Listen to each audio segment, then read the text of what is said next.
ایک عالیشان سیاہ گاڑی، نوٹوں کی بھاری گڈیاں اور ایک مجبور معصوم لڑکی کی سسکیاں۔ میرے کلینک کی دہلیز پر لکھی جانے والی یہ وہ کہانی تھی جس نے میری برسوں پرانی محرومیوں کو ایک پل میں جگا دیا۔ پیسہ بٹورنے کی ہوس میں جب میں نے اس معصوم کی بے بسی کا سودا کرنا چاہا تو اس کے منہ سے نکلے ایک جملے نے میرے پیروں تلے سے زمین نکال دی اور مجھے اپنے ہی ماضی کے اس ہولناک اندھیرے کے سامنے لا کھڑا کیا جہاں ایک درندے نے میرا سب کچھ لوٹ لیا تھا۔ دولت، انتقام اور قدرت کے بے آواز انصاف کی یہ سنسنی خیز داستان اس وقت اپنے انجام کو پہنچتی ہے جب ماضی کا وہ مکار مجرم خود میری چوکھٹ پر گھٹنوں کے بل بیٹھ کر اپنے گناہوں کی عبرت ناک سزا کا اعتراف کرتا ہے۔ میں اپنے کلینک پر بیٹھی ہوئی تھی اور باہر ایک بہت بڑی سی گاڑی آ کر رکی۔ وہ اتنی بڑی سیاہ رنگ کی گاڑی تھی کہ اسے دیکھ کر میری آنکھوں میں چمک آ گئی، کیونکہ بہت عرصے میں ایسی ہی گاڑی خریدنے کی خواہش رکھتی تھی، مگر یہ سب میرے بس میں کہاں تھا۔ میں بس کلینک کی کھڑکی سے حسرت بھری نگاہوں سے اس گاڑی کو دیکھ رہی تھی کہ تبھی اس گاڑی میں سے ایک بوڑھا اترا اور ساتھ ہی ایک لڑکی بھی باہر آئی۔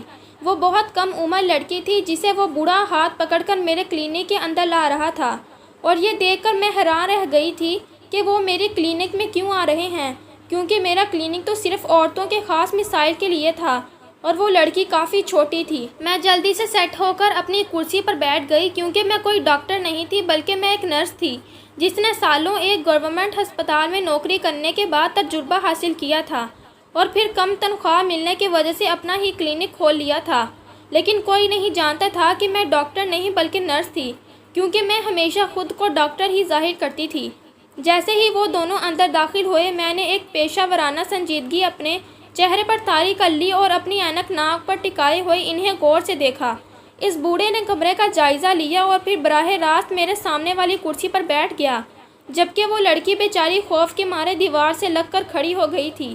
اس بوڑھے نے بغیر کسی تہمید کے نوٹوں کی ایک بھاری گڈی میرے میز پر رکھی اور کھڑکھڑی آواز میں بولا کہ ڈاکٹر صاحبہ، اس لڑکی کا ابورشن کرنا ہے اور یہ کام آج ہی ہونا چاہیے۔ میں نے ان نوٹوں کو دیکھا تو میرا دل زور سے دھڑکا، مگر میں نے اپنی تربیت کا فائدہ اٹھایا اور چہرے پر غصے کے تاثرات لاتے ہوئے ان پیسوں کو ایک طرف دھکیل دیا اور سختی سے کہا کہ آپ کو شاید غلط فہمی ہوئی ہے۔ میں خاندانی ڈاکٹر ہوں اور یہاں صرف قانونی اور جائز مریضوں کا علاج ہوتا ہے۔ آپ جس کام کی بات کر رہے ہیں وہ ایک سنگین جرم ہے اور میں اپنی برسوں کی عزت ایک لمحے میں خاک میں نہیں ملا سکتی۔ آپ مہربانی کر کے یہاں سے تشریف لے جائیں۔ اس بوڑھے کے چہرے پر تھوڑی پریشانی آئی اور اس نے اپنی جیب سے ایک اور گڈی نکال کر پہلی والی کے اوپر رکھ دی اور کہنے لگا کہ ڈاکٹر صاحبہ، عزت اور شہرت سب پیسوں سے بنتی ہے۔ آپ بس اس بوجھ کو ختم کر دیں، میں آپ کو اتنے پیسے دوں گا کہ آپ کی نسلیں یاد رکھیں گی۔ میں نے ابھی بھی حامی نہیں بھری بلکہ اپنی کرسی سے کھڑی ہو گئی اور کہا کہ یہ صرف پیسوں کا معاملہ نہیں ہے، بلکہ اس میں لڑکی کی جان کو بھی خطرہ ہو سکتا ہے، اور اگر پولیس کو پتہ چل گیا تو میرا کلینک سیل ہو جائے گا۔ میں ایسی غیر قانونی کاموں میں ہاتھ نہیں ڈالتی۔ بوڑھا میری اس ہچکچاہٹ کو دیکھ کر مزید بزد ہو گیا اور اس نے اپنی گاڑی کی چابی بھی میز پر رکھ دی اور بولا کہ یہ سب آپ کا ہے، بس میرا یہ کام کر دیں۔ میں نے دل ہی دل میں مسکراتے ہوئے سوچا کہ اب شکار پوری طرح جال میں پھنس چکا ہے۔ میں نے گہرا سانس لیا اور کہا کہ ٹھیک ہے، میں پہلے لڑکی کا معائنہ کروں گی اور دیکھوں گی کہ صورتحال کیا ہے۔ آپ باہر بیٹھیں۔ بوڑھا باہر نکلا تو میں نے لڑکی کو اپنے قریب بلایا۔ وہ کانپ رہی تھی اور اس کی آنکھیں بتاتی تھیں کہ وہ کتنی مجبور تھی۔ میں نے اسے جب اپنے قریب بٹھایا تو اس کی آنکھوں میں اپنی جوانی کی جھلک دکھائی دی۔ وہ بالکل میری ہی جیسی تھی اور مجھے ایسا لگا جیسے کسی نے میرا ماضی میرے سامنے لا کر رکھ دیا ہو۔ ایک لمحے کے لیے میں سب کچھ بھول گئی، پیسہ، دولت، گاڑی سب پیچھے رہ گئے اور مجھے بس اس کی آنکھیں کی بے بسی نے توڑ دیا۔ میں نے اس سے نرمی سے پوچھا کہ یہ بوڑھا تمہارا کون ہے اور تمہیں یہاں کیوں لایا ہے؟ اور پھر جو بات اس لڑکی نے بتائی وہ سن کر میرے رونگٹے کھڑے ہو گئے۔ اس لڑکی نے اپنی لرزتی آواز میں میرا ہاتھ تھاما اور سسکیاں بھرتے ہوئے کہنے لگی کہ میرا نام فائزہ ہے اور میں نے ایک بہت ہی غریب گھرانے میں آنکھ کھولی تھی۔ ہمارے حالات اتنے برے تھے کہ کبھی 2 وقت کی روٹی مل جاتی تو کبھی خاتون کی نوبت آ جاتی تھی۔ میں نے بچپن سے ہی آنکھوں میں ڈاکٹر بننے کے خواب سجا رکھے تھے اور میں سفید کوٹ پہن کر لوگوں کی زندگی بچانا چاہتی تھی، لیکن یہ سب کچھ ہم جیسے غریبوں کے لیے شاید ممکن نہیں ہوتا۔ خواب دیکھنا تو مفت تھا، مگر انہیں پورا کرنے کے لیے جس سرمایے کی ضرورت تھی وہ ہمارے پاس کہاں تھا۔ اس لیے بہت چھوٹی سی عمر سے ہی میں نے اپنی ماں کے ساتھ کام کرنا شروع کر دیا۔ میری ماں شہر کے ایک بڑے سرکاری ہسپتال میں صفائی کا کام کرتی تھی۔ میں روزانہ اس کے ساتھ جاتی اور وہاں کے لباس اور فضا میں خود کو ڈھالنے لگی۔ میں اپنی ماں کا ہاتھ بٹاتی، فرش صاف کرتی اور کچرا اٹھاتی، مگر میری نظریں ہمیشہ ان لیڈی ڈاکٹروں پر ہوتیں جو وقار سے راہداریوں میں چلتی تھیں۔ میں حسرت سے انہیں دیکھتی اور سوچتی کہ کیا کبھی میں بھی ان مقام تک پہنچ پاؤں گی۔ اسی ہسپتال کی گندگی صاف کرتے کرتے میں نے انسانی رویوں کو وہ غلاظت بھی دیکھی جس نے مجھے وقت سے پہلے بڑا کر دیا تھا۔ مجھے یاد ہے کہ کیسے لوگ ہمیں حقارت سے دیکھتے تھے، جیسے ہم انسان نہیں بلکہ اسی کچرے کا حصہ ہوں جس کو ہم صاف کرتے تھے۔ میری ماں اکثر مجھ سے کہتی تھی کہ فائزہ تم یہ خواب دیکھنا چھوڑ دو، کیونکہ ہم جیسے لوگوں کی قسمت میں صرف دوسروں کی غلاظت صاف کرنا لکھا ہے۔ مگر میرے اندر کی ضدی لڑکی ہار ماننے کو تیار نہیں تھی۔ میں نے وہیں چھپ چھپ کر نرسوں کے کام دیکھنا شروع کیے اور آہستہ آہستہ انجیکشن لگانا اور زخموں پر پٹی کرنا سیکھ لیا۔ میں لوگوں سے چوری چھپے بہت کم پیسے لے کر ان کی مدد کرنے لگی تھی۔ جہاں ہسپتال میں انہیں پرچی بنوانے کے لیے 50 روپے دینے پڑتے، وہیں میں 20 روپے میں صرف انجیکشن لگا دیتی۔ میں بہت خوش تھی کہ سب کچھ ٹھیک چل رہا ہے اور غریب مریض بھی مجھ سے خوش تھے کہ ان کے کچھ پیسے بچ جاتے ہیں۔ لیکن ایک دن ایک سینئر ڈاکٹر نے مجھے یہ حرکت کرتے رنگوں ہاتھ پکڑ لیا۔ وہ غصے سے آگ بگولا ہو گیا اور مجھے بازو سے کھینچتے ہوئے ایک خالی کمرے میں لے گیا۔ اس کا چہرہ غصے سے تمتما رہا تھا اور وہ چلانے لگا کہ میں ابھی جا کر تمہاری شکایت مینجمنٹ سے کرتا ہوں۔ تم ایک خاک روب کی بیٹی ہو، ڈاکٹر بننے کی کوشش کر رہی ہو۔ اگر کسی بھی مریض کو کچھ ہو گیا یا کسی کا ریئیکشن ہو گیا تو اس کا ذمہ دار کون ہوگا؟ تمہیں تو سیدھا پولیس کے حوالے کرنا ہوگا تاکہ تم جیسے لوگ ہسپتال کے نظم و ضبط سے نہ کھیلیں۔ یہ سننا تھا کہ میرے خوف سے پاؤں تھر تھر کانپنے لگے اور مجھے اپنا مستقبل تاریک نظر آنے لگا۔ مجھے لگا کہ آج میری ماں کی نوکری بھی جائے گی اور میں جیل کی سلاخوں کے پیچھے ہوں گی۔ میں نے روتے ہوئے ڈاکٹر کے سامنے ہاتھ جوڑے اور اس کے پاؤں میں گر گئی اور گڑ گڑا کر کہا کہ ڈاکٹر صاحب، خدا کے لیے مجھے معاف کر دیں۔ ہم بہت غریب لوگ ہیں اور اگر میری ماں کی نوکری چھن گئی تو ہم بھوکے مر جائیں گے۔ میں آئندہ کبھی ایسی غلطی نہیں کروں گی، میں بس غریب بھلا چاہتی ہوں۔ مگر ڈاکٹر کا دل نہیں پگھلا۔ وہ مجھے دھکے دے کر باہر نکالنے ہی والا تھا کہ اچانک اس کے لہجے میں ایک عجیب سی تبدیلی آ گئی۔ اس نے مجھے غور سے دیکھا اور پھر دروازہ اندر سے بند کر دیا۔ اس کی آنکھوں میں اب غصے کی جگہ ایک ہوس بھری چمک تھی جو مجھے اندر تک خوفزدہ کر رہی تھی، اور وہ کہنے لگا کہ اگر تم چاہتی ہو کہ میں یہ بات کسی کو نہ بتاؤں اور تمہیں یہاں کام کرنے دوں تو تمہیں میری ایک شرط ماننی ہوگی۔ ڈاکٹر کا غصہ اور اس کا وہ خوفناک لہجہ میرے وجود کو اندر تک جھنجھوڑ رہا تھا۔ میں ساکت کھڑی تھی اور میرے ماتھے پر پسینہ چمک رہا تھا۔ اس نے میری کلائی اتنی زور سے پکڑی ہوئی تھی کہ مجھے اپنی ہڈیوں کے ٹوٹنے کا احساس ہو رہا تھا۔ وہ بار بار مجھے پولیس اور جیل کی دھمکیاں دے رہا تھا اور کہہ رہا تھا کہ تم جیسی 2 ٹکے کی چھوکری کے لیے یہ ہمت تو میرے ہسپتال میں بیٹھ کر اپنی دکان چمکاؤ گی۔ میں تمہاری ماں کو بھی یہاں سے دھکے دے کر نکلوا دوں گا اور تم دونوں سڑک پر بھیک مانگو گی۔ میں اس کے پاؤں میں گر پڑی اور گڑ گڑا کر اس سے معافی مانگنے لگی۔ میرے آنسو اس کے جوتوں پر گر رہے تھے، مگر اس کے دل میں رحم کا نام و نشان تک نہیں تھا۔ وہ جتنا مجھے دھمکاتا، میرا خوف اتنا ہی بڑھتا جا رہا تھا۔ مجھے اپنی ماں کا وہ چہرہ یاد آ رہا تھا جو سارا دن ہسپتال کی راہداریوں میں جھاڑو لگاتے ہوئے تھک جاتی تھی۔ اگر اس کی نوکری چلی جاتی تو ہمارا کوئی سہارا نہیں تھا۔ میں نے روتے ہوئے کہا کہ ڈاکٹر صاحب، میں بہت غریب ہوں، مجھ سے غلطی ہو گئی ہے۔ میں آئندہ کبھی کسی مریض کو ہاتھ نہیں لگاؤں گی، بس میری ماں کی نوکری بچا لیں۔ وہ ایک دم خاموش ہو گیا اور اس نے مجھے جھٹکے سے زمین سے اٹھایا۔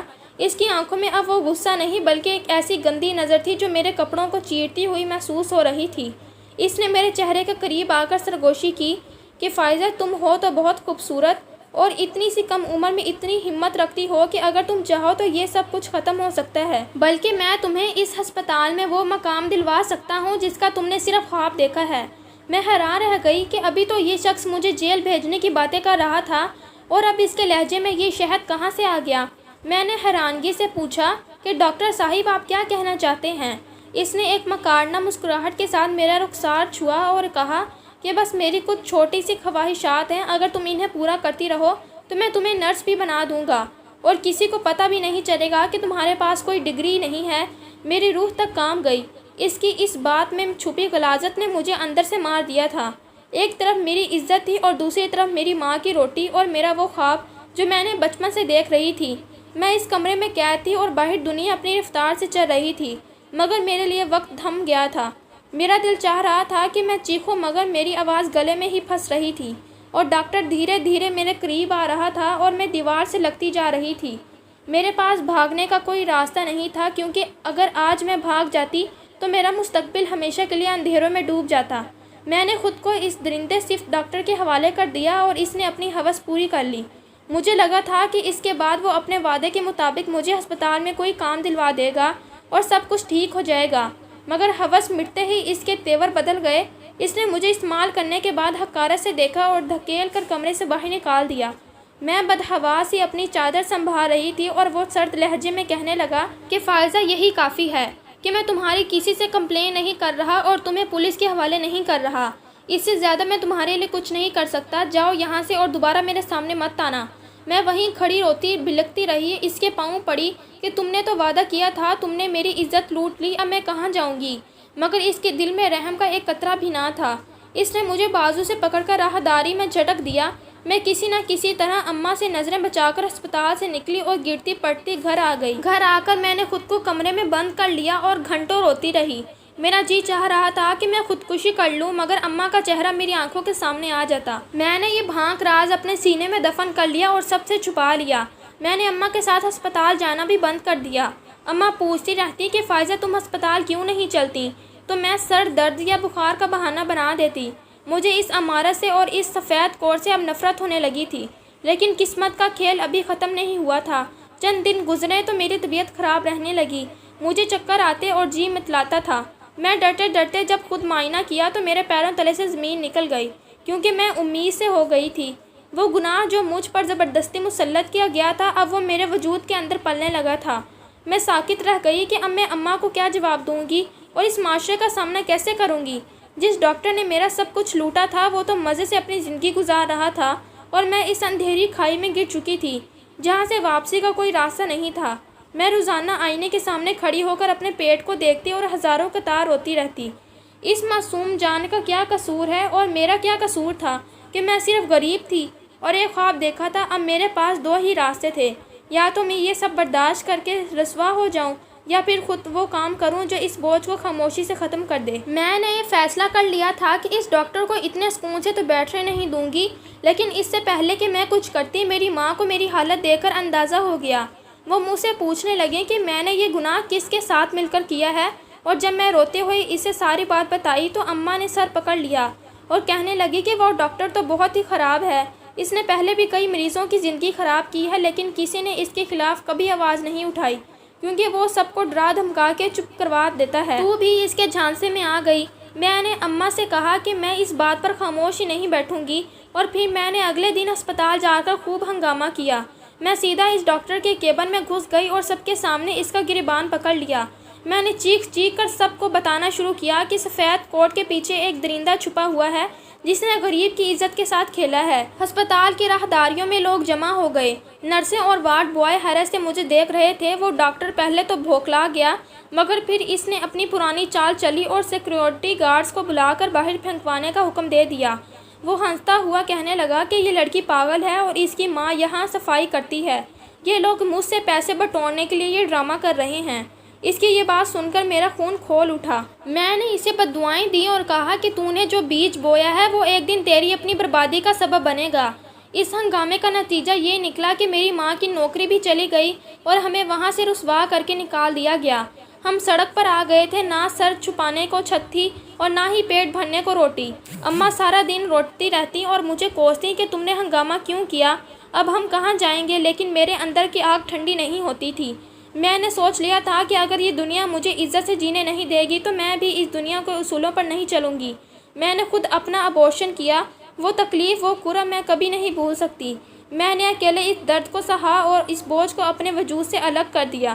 اسی دن میں نے عہد کیا کہ اب میں نرس بن کر نہیں بلکہ ڈاکٹر بن کر سامنے آؤں گی، چاہے وہ جھوٹ ہی کیوں نہ ہو۔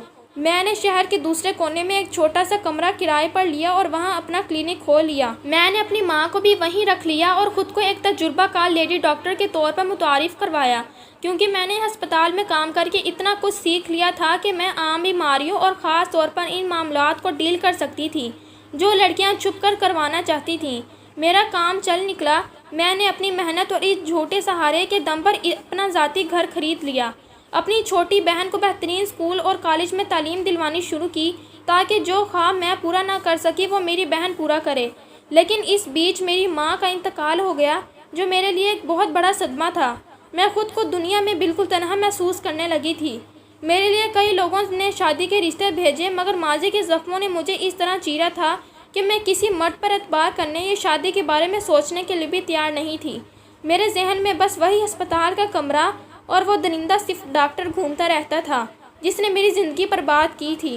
میں نے اپنی تمام تر توجہ اپنی چھوٹی بہن پر مرکوز کر دی، اس کی تعلیم مکمل کروائی اور اسے ایک اچھے گھرانے میں عزت کے ساتھ رخصت کر دیا، اور پھر میں نے اپنے اس بڑے گھر اور کلینک میں بالکل تنہا رہ گئی۔ میں نے اپنے کلینک میں کام میں مدد کے لیے ایک کم عمر لڑکی رکھی تھی جو صفائی ستھرائی اور مریضوں کو سنبھالنے میں میری مدد کرتی تھی۔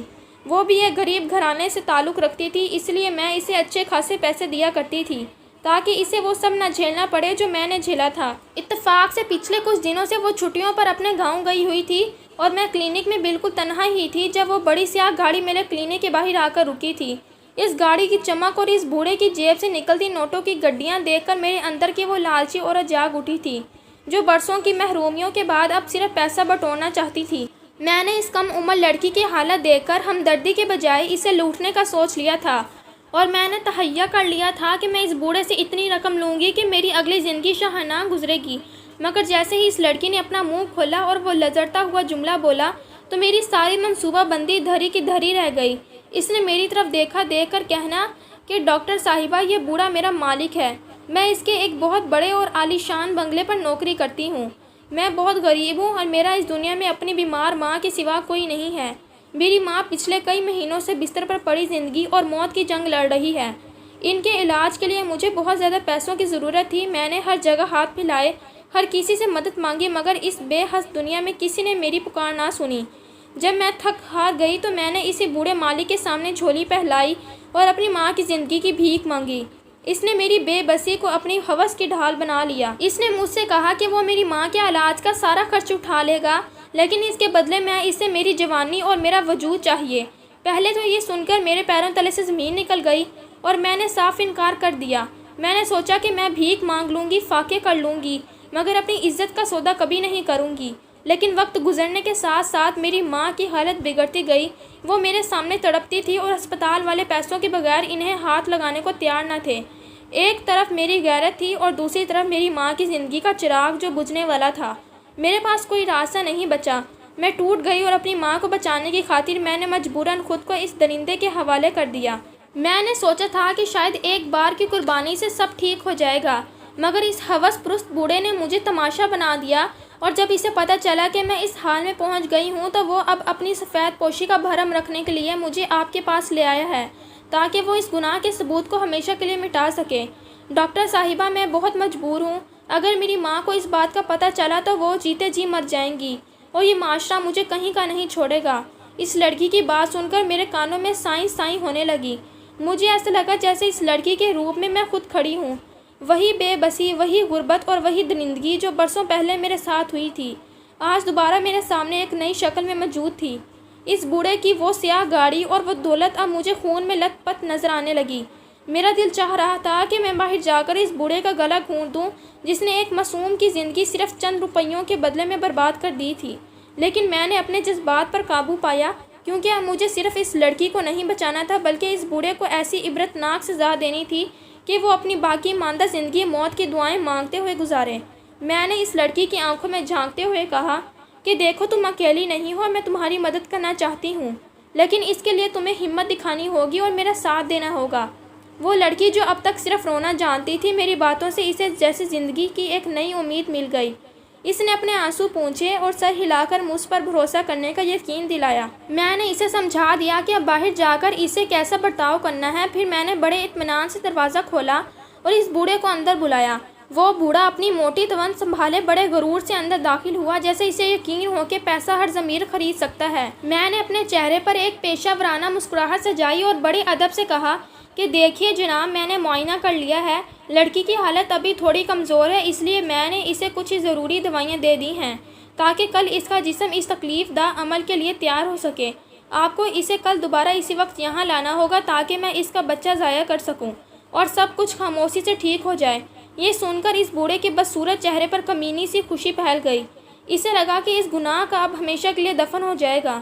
اس نے میز پر پہلے سے پڑی نوٹوں کی گڈیاں کی طرف اشارہ کیا اور کہنے لگا کہ ڈاکٹر صاحبہ، یہ تو ابھی شروعات ہے، آپ بس یہ کام صفائی سے کر دیں۔ کل جب یہ بوجھ ختم ہو جائے گا تو میں وعدہ کرتا ہوں کہ آپ کو اس سیاہ گاڑی کا تحفہ بھی دے دوں گا جو باہر کھڑی ہے۔ اور پھر وہ اس معصوم لڑکی کا ہاتھ پکڑ کر فاتحانہ انداز میں وہاں سے چلا گیا۔ مجھے اس کی پشت دیکھ کر گھن آ رہی تھی، مگر میں نے اپنے غصے کو دبا لیا کیونکہ میرا اصل وار ابھی باقی تھا۔ جیسے ہی وہ گاڑی نظروں سے اوجھل ہوئی، میں نے کلینک کا دروازہ اندر سے بند کیا اور اگلے دن کا وہ خوفناک منصوبہ تیار کرنے لگی جس نے اس بوڑھے کی زندگی بدل کر رکھ دینی تھی۔ میں نے سوچ لیا تھا کہ اسے صرف پولیس کے حوالے کرنا کافی نہیں ہوگا، کیونکہ اس جیسے لوگ پیسوں کے زور پر چھوٹ جاتے ہیں۔ مجھے اسے ایسی عبرتناک سزا دینی تھی کہ وہ اپنی مردانگی اور اپنی دولت دونوں پر ماتم کرے۔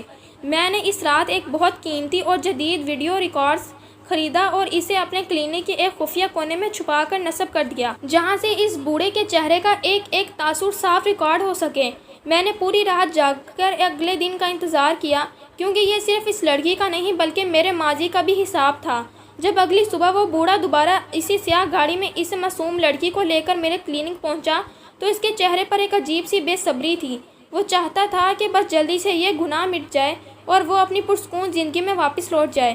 میں نے اسے اپنے سامنے بٹھایا اور جان بوجھ کر سوال جواب سلسلہ شروع کر دیا۔ میں نے بہت سنجیدگی سے کہا کہ دیکھیے جناب، یہ ایک بہت بڑا رسک ہے۔ میں نے کل رات اس کیس پر غور کیا ہے اور مجھے ڈر لگ رہا ہے کہ کہیں میں بعد میں کسی قانونی چارہ جوئی میں نہ پھنس جاؤں۔ مجھے پہلے سچ سچ بتانا ہوگا کہ یہ لڑکی آپ کی کون ہے اور آپ اس کا ابورشن کیوں کروانا چاہتے ہیں۔ پہلے تو وہ تلملا اٹھا اور صاف کہنے لگا کہ ڈاکٹر صاحبہ، میں یہ سب بتانا ضروری نہیں سمجھتا، آپ کو اپنی رقم سے مطلب ہونا چاہیے۔ لیکن جب میں نے سختی دکھائی اور کہا کہ اس معلومات کے بغیر میں آپریشن نہیں کروں گی کیونکہ مجھے اپنی ساکھ اور جان پیاری ہے، تو وہ تھوڑا نرم پڑ گیا۔ اس نے ایک حقارت آمیز مسکراہٹ کے ساتھ میری طرف دیکھا اور کہنے لگا کہ ڈاکٹر صاحبہ، آپ بھی خواہ مخواہ ڈر رہی ہیں۔ یہ لڑکی میری غریب ملازمہ ہے اور اس کی اوقات ہی کیا ہے کہ یہ میرا کچھ بگاڑ سکے۔ اس کی ماں اسپتال میں موت اور زندگی کی کشمکش میں پڑی ہے اور اس کے علاج کے سارے پیسے میں دے رہا ہوں۔ بس میں یہ نہیں چاہتا کہ یہ بعد میں میری بیوی اور بچوں کا معلوم ہو جائے، کیونکہ معاشرے میں میرا ایک نام اور ایک مقام ہے۔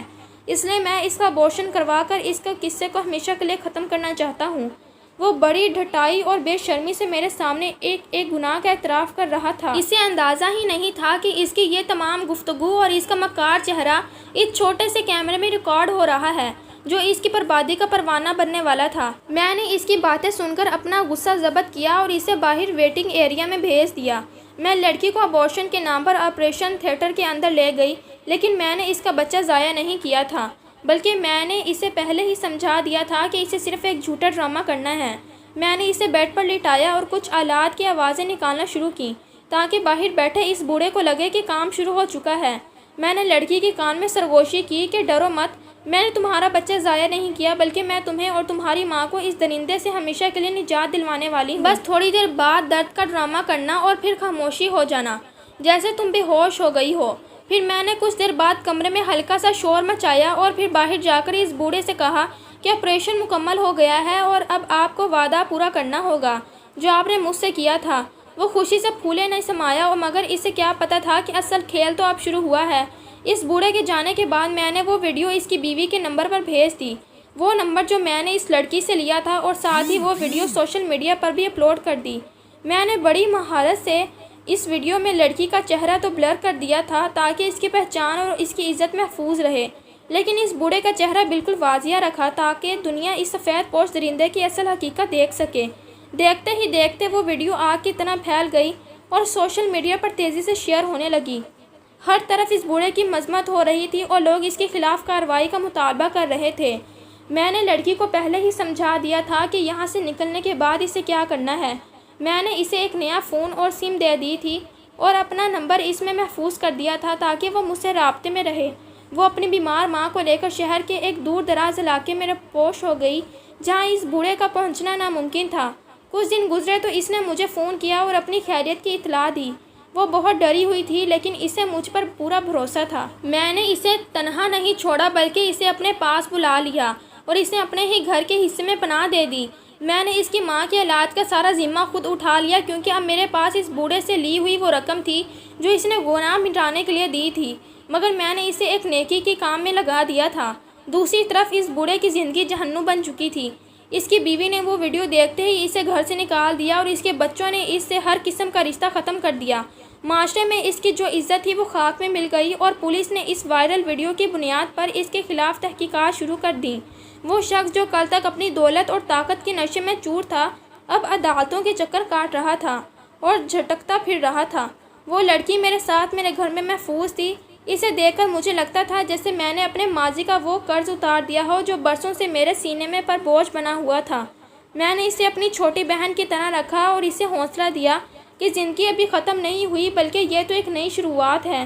میں نے تہیہ کر لیا تھا کہ اب میرا یہ کلینک صرف پیسہ کمانے کی جگہ نہیں بلکہ اسی جیسی مجبور لڑکیوں کی پناہ گاہ بنے گا، جہاں ان کا سودا نہیں بلکہ ان کی زندگیوں کی حفاظت کی جائے گی۔ پھر ایک دن میں اس کی ماں کے علاج کے لیے اس کے ساتھ اس کی سرکاری اسپتال گئی جہاں کبھی میں فرش صاف کیا کرتی تھی۔ وہاں کی راہداریوں میں چلتے ہوئے پرانی یادیں میرے سینے میں نشتر کی طرح چبھ رہی تھیں کہ اچانک میری نظر اسی ڈاکٹر پر پڑی جو میری زندگی تباہ کرنے کی وجہ سے بنا تھا۔ اسے دیکھتے ہی میرے اندر نفرت کی چنگاریاں بھر گئیں اور میرا ہاتھ لاشواری طور پر مٹھائیں بن گیا۔ اس سے پہلے کہ میں اس کے پاس جا کر اپنی برسوں کی تڑپ اور غصہ نکالتی، اس نے مجھے دیکھ لیا تھا۔